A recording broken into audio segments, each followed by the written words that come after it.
The first time I saw graffiti art was in New York in 1971. So 10 years before I started to make graffitis. And I was really impressed by what I saw in New York in the subway. I started to make graffiti in the street in Paris, in France, in 1981.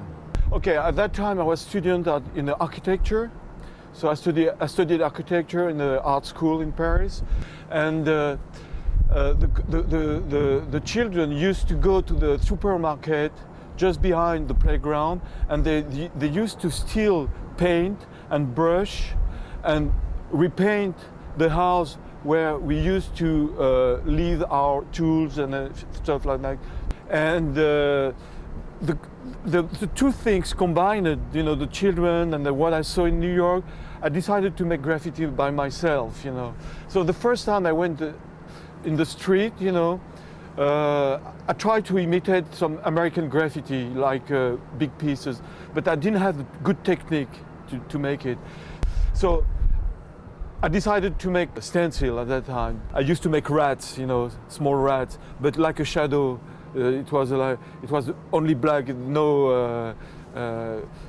It's a very primitive stencil, and I spread those stencils everywhere in Paris. Rats everywhere in Paris, because Paris is full of rats. You know, really, it's like a little bit like in New York.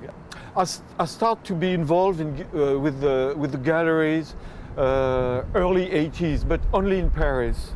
And we had a big crisis at the end of the 80s, same kind of thing that we have now. So it stopped at the end of the 80s. After that, for 10 years, I continued to work in the street a lot, but I was not involved in the galleries. I started to work with galleries at I would say 5 years ago again, you know.